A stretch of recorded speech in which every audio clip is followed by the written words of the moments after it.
嗨，大家好，我是坦平叔，今天是2025年3月3号。这一期跟大家聊一聊农村。最近不出了一个文件嘛，对吧？关于振兴农村呢，很多人都发表了看法我看有专家也发表各种看法，用一个词形容，就是叫讳莫如深呐。专家也只能收着说，不敢放开了说。今天我在财新网看了一篇文章，叫《财新周刊》。这个文章主要讲有一个空心村变成旅游村之后，大家都知道现在很多这个山区很多地方大量的空心村存在，有人就把这空心村打造成旅游景点，变成旅游村。这个大家恐怕都见过，但是很少有人去聊这个空心村变成旅游村之后到底有什么效果到底能不能带动当地的经济。那么今天这个财新周刊他刊登一篇文章叫空心村变旅游村之后，他这文章主要介绍的是山西太原东北部有个小县叫盂县，盂县的有个叫大场村。他这么说的，他说常住人口仅10多人的大场村，他专门标注了他说字典里面叫大聘村，但是当地人念大场村，这个倒无所谓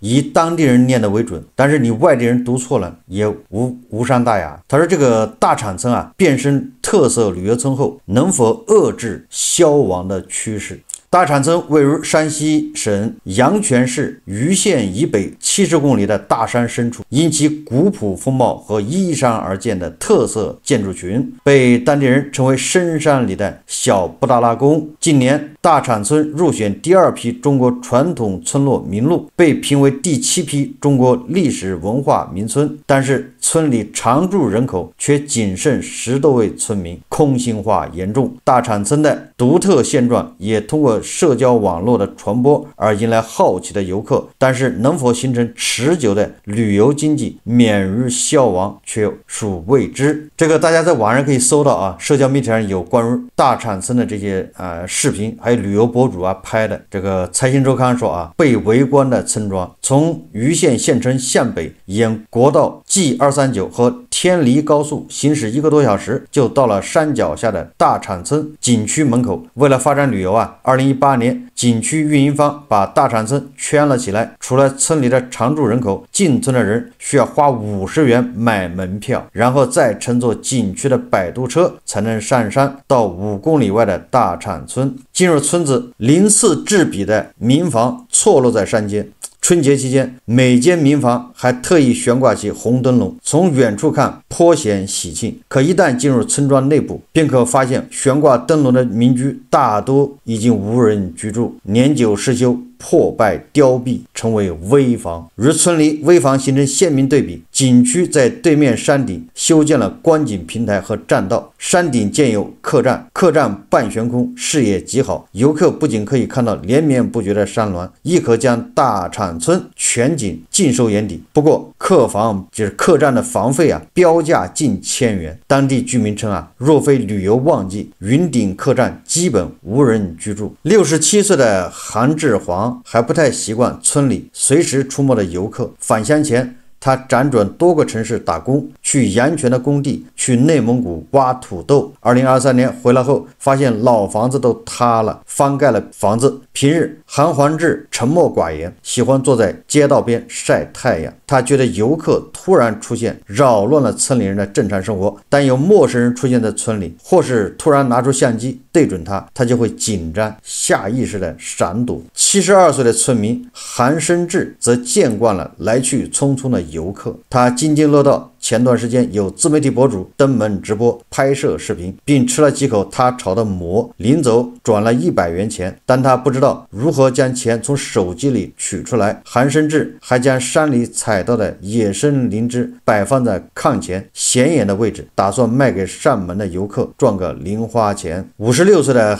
韩海军是目前村里最年轻的村民，56岁是最年轻可见这个村里面这一共10来个人，平均年龄是多大？2023年年，他和爱人在外打拼半辈子后返乡，起初并不习惯村子旅游化的生活，妻子温改勤，习惯安静的生活，两人就商量着把自家的院墙加高，这样游客们就看不到院中的一切。不过时间久了，夫妻俩的观念开始发生改变。平日里，韩海军开着私家车接送游客上下山，每天可以有几十元收入。夫妻俩又在房前空地上养了30多只鸡鸭鹅，下一步还打算养猪养羊，建一个农村动物园。他们希望借助乡村旅游卖一些土鸡蛋，等到游客多的时候还想尝试着做餐饮业，现杀鸡鸭卖土鸡焖饭。想法是好的啊，理想很丰满，现实很骨感。寒冬季节，大产村游客稀少，并没有太多商业气息，只有一家尚在经营的农家院。此外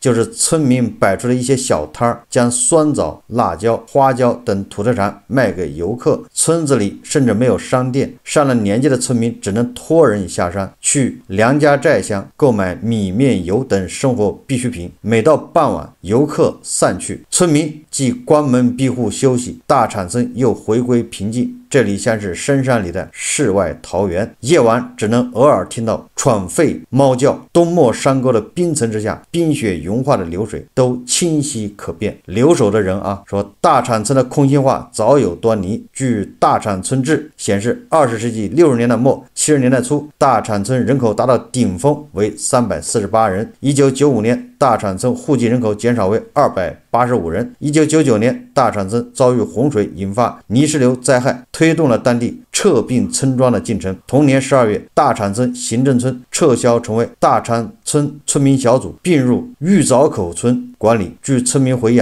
当时政府呼吁村民搬离，并提供1500元搬迁和落户费，但还是有不少村民选择留下。2000年，大产小学撤销，最近的玉藻口小学距离大产村有6公里。为了解决孩子的上学问题，不少村民选择了外迁。如今大产村在户人口仅40余人，也就是户籍还在大产村的只有40个人了，其中只有约15人留守村子。等到天气变暖，寄居在外地儿女家的几位老人会返回村里居住，但总人数不超过20人。90岁的韩双牛是大产村年龄最大的人，他自称出生就在老宅里，一辈子没离开过。韩双牛院子中挂满了大产村的照片，还特意在桌子上摆着4本有关大产村的摄影画册，并专门摊开印有自己照片的那页，向游客展示自己曾经接受过的采访拍摄。这个阳泉广播电视台曾拍摄5集纪录片《大产》，韩双牛便是纪录片的主角之一。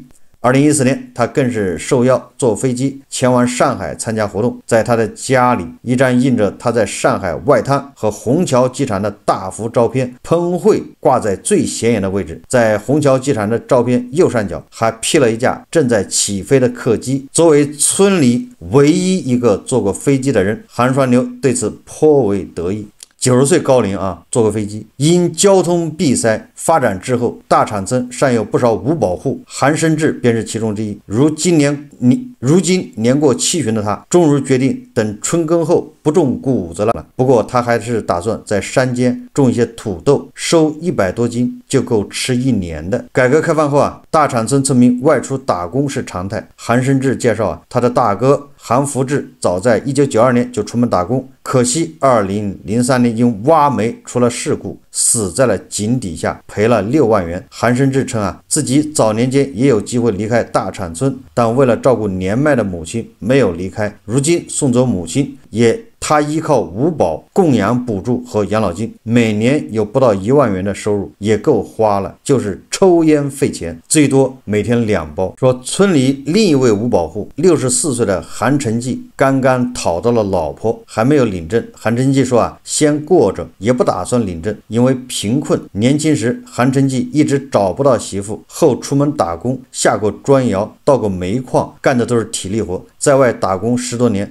他一心想赚钱娶个媳妇，说的对象也有几十个，但是婚事一直不成。返乡后，经媒人介绍，附近村庄的一位单亲母亲，最终在60多岁年纪寻到了缘分。不过讨到老婆后韩成继开始觉得有些压力，靠吃老本和补助并不能把生活过好。为此，他最近专门到县城找工作，还准备养3头猪仔。这个财经周刊啊，最后说转型还是消亡。他说，虽然吸引了不少游客前来拍照打卡，但大场村却留不住游客。观光依山而建的民居，在步行绕村子一圈仅需半个小时，由于缺乏配套设施和相关游玩项目，多数游客参观完民居打完卡后便匆匆下山，很难形成消费。为了解决这个问题说景区曾在山顶修建了咖啡厅、索桥，但据财新实地了解，均已荒废多年。村里唯一尚在营业的农家院，还是20年前就搬离大场村的韩君平开的。早在村子作为景区开发之前，韩君平就经营起了农家院。据他介绍，10多年前，大场村作为野生景点，赢得了很多驴友的青睐。那时候景区尚未规划，无需买票就可开车或爬山进入大场村游览，尤其到石龙爷庙会，游客人数众多。2017年8月，山西归宇大场古村生态旅游景区有限公司投资1080万元，开启对大场村的景区开发和基础设施建设。2018年正月起，旅游公司将村子圈起来，在距离大场村5公里之外设立景区大门，收取门票。当时常住人口回村探亲、上坟祭祖也需凭票入村，这引发村民方和景区方的多次矛盾。这个典型的是想钱想疯了，把村子一圈，连回乡探亲、上坟都要交钱，这不是穷疯了吗？后来矛盾虽已妥善解决，但村民和警方始终存在间隙。部分村民并不理解收取门票的做法，表示游客来到大场古村观光自己的房子，但是收入实际并没有惠及每个在户的大场村人。2019年，大场村村主任韩国印接受记者采访表示，景区方因为利用大场2字开发大场温泉，加之占用村里土地，每年共计会给村里8万元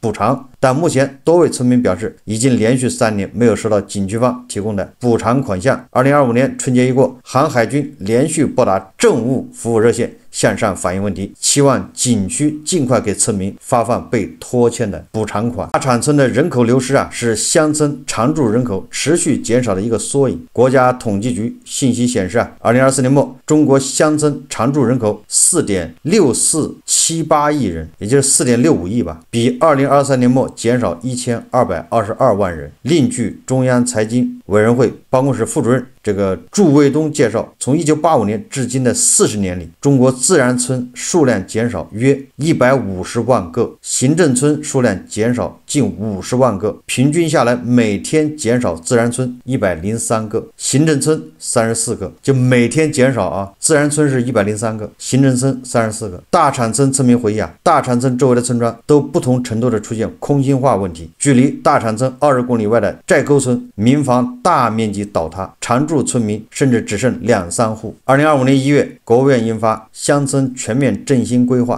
其中特别提到，特色保护类村庄将重点改善基础设施和公共环境，搬迁撤并类村庄则有序实施搬迁撤并，解决好民生保障、就业增收和生态保护问题。那么既是特色保护类村庄，又是搬迁撤并类村庄的大场村的未来，目前谁也说不好。已经搬离大场村的韩君平觉得村子历史悠久，靠发展旅游会趟出一条路，不会沦为无人村。等到年老后他还想搬回这里居住。56岁的韩海军却持相反意见，他认为自己是最后一代大场村人。随着村里的老人渐渐逝去，房屋不断坍塌，大场村可能最终面临消亡。他不愿意自己的孩子再回到大场村，到时候大场村应该和自然融为一体。这个财新周刊这个报道实际上就是在揭示中国的这个很多自然村落一个现状。我想通过这个我刚才念的这个，大家心里恐怕就有了数了。每天103个自然村庄消失，34个行政村消失，每天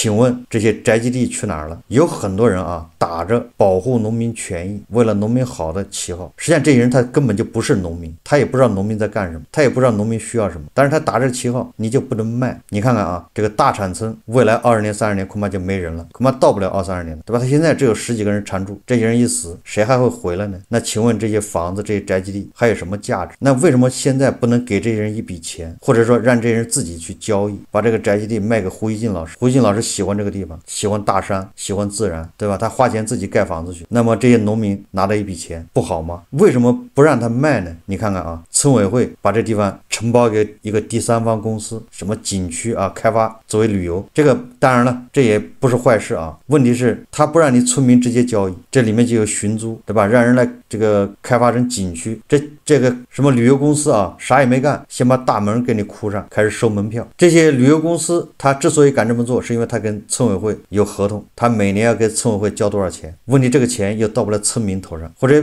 只有很少的一部分到村民的头上啊，这就是啊中间商赚差价。这个大家就明白了，为什么不让你交易？你要交易，那中间这么多人吃什么？所以严禁啊胡一进老师跟农民直接交易，对吧？宁愿这个地方荒废，最后啥也不是，那也不能让你交易，不能坏了规矩。大量的村庄自然消亡。实际上啊，就我住的那个村庄，就是我小时候住的，我的老家跟这个大产村是一样的。这个大产村啊，它还能开发旅游，搞成一个景区，也就是说啊，他曾经努力过，他挣扎过，他想保留下来，但是啊，奈何啊，抵抗不了这个社会的发展。我们那个地方连旅游都开发不了，只能眼睁睁的看着它消亡，对吧？再过10年、20年，因为我们那个村庄，我记得我小时候人口最多的时候，应该是在上个世纪90年代，我们那个小村庄人口达到顶峰，好像100几个人。实际上在南方啊，这不叫村庄，这是叫一个村民组，一个行政村啊，大概有20-30个村民组组成，叫小组吧。我们那是一个村民小组。那现在常年啊，常住人口恐怕也只有10几个人，而且这10几个人平均年龄恐怕都到了80岁。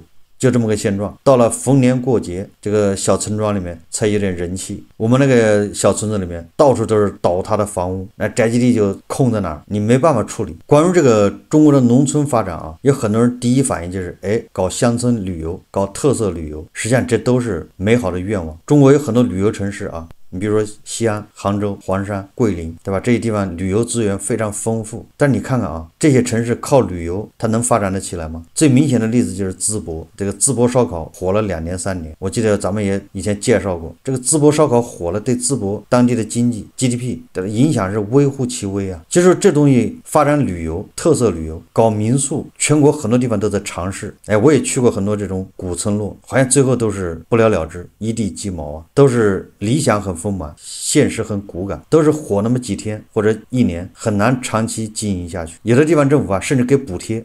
北京周边很多这个地方政府就鼓励村民啊，他有的是规划一个村子，然后就接待北京来的这种游客，到了节假日，到了周末，京郊1日游啊，或者2日游，但是效果啊，都很难说有什么效果。当然这里面原因很多啊，无论你是发展旅游还是搞什么产业，都需要人才，都需要人呐，需要经营人才。但是但凡是经营人才，他很难在这个地方待下去，庙太小，容不下大菩萨，你也提供不了什么机会，对吧？你当然招不来什么好的人，你招不来好的人，你的服务就差，服务意识也差，服务的质量也差，对吧？各种都差。所以对游客来说啊，第一次来看一看，尝个新鲜，一旦达不到他的预期，对吧？以后此类的这种古村落或者这种乡村游啊，他就不感兴趣了。财新网啊，它的标题叫空心村变旅游村之后，他这个意犹未尽啊，欲言又止。实际上通过他的这个报道，大家自己得出答案，也就是空心村变成旅游村，那就是然并卵，没有什么用，阻挡不了它消亡的趋势。那这个给我们抛出一个问题啊，你怎么样阻止这些村庄的消亡？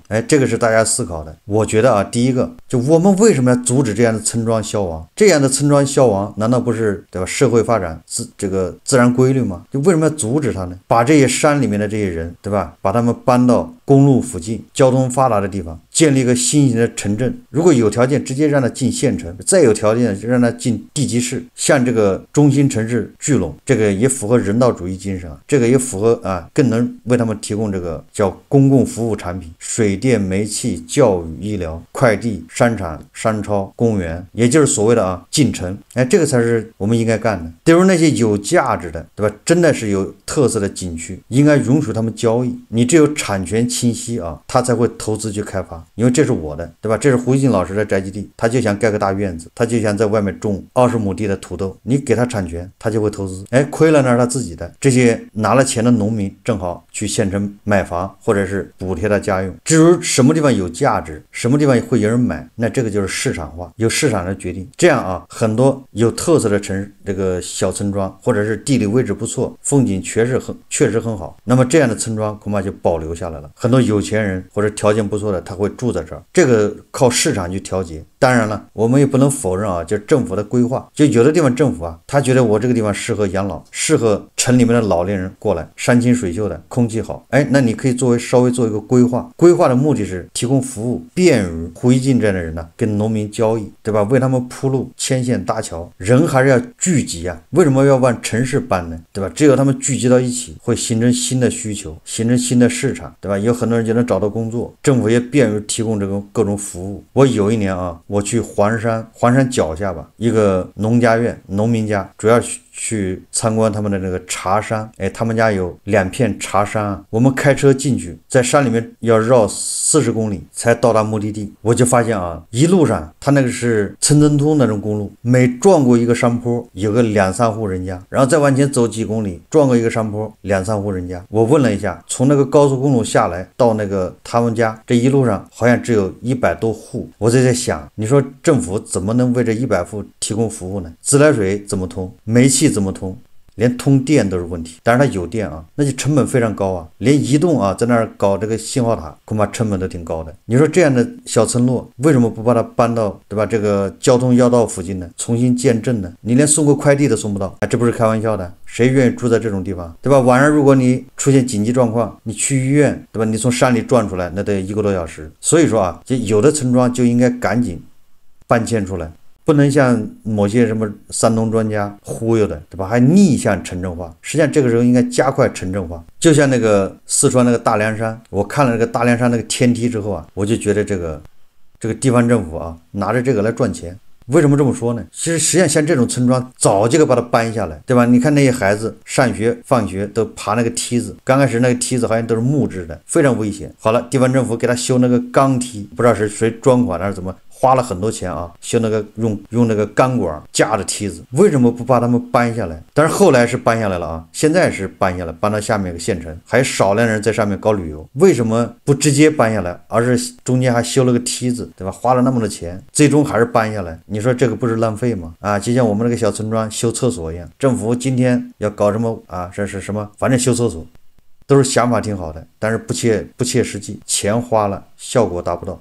但是为什么热衷干这事呢？就是套取费用，对吧？只有搞这样的工程，相关的这个婆罗门权贵他才有油水这也是为什么很多人不愿意把这个小村庄搬出去的原因。你要搬出去了，那是不是动了很多人的奶酪，对吧？既然上面说要建立什么美丽乡村，那好，建设美丽乡村不要掏钱吗？拨款吧，你一拨款，对吧？这不就有钱了吗？所以你就知道为什么宅基地他不让你卖，为什么小村庄他不愿意搬。就是未来咱们发展趋势一定是大量的人口是聚集在几个中心城市附近，对吧？中心城市附近有卫星城，卫星城附近有小城镇，主要人口聚集在这些，这样是便于提供服务。住在深山老林里面的那都是隐士那他愿意修行，而不是农民。所以说来说去这个农村空心化是个趋势，不可逆转。如果有人像山东专家这样的，还搞出各种口号，对吧？要去所谓的发展农村，即便是发展农村也是发展新型农村，就是城镇化，把农民聚集到镇上，而不是把农民焊死在那个小村庄，对吧？这叫本末倒置。这个大产村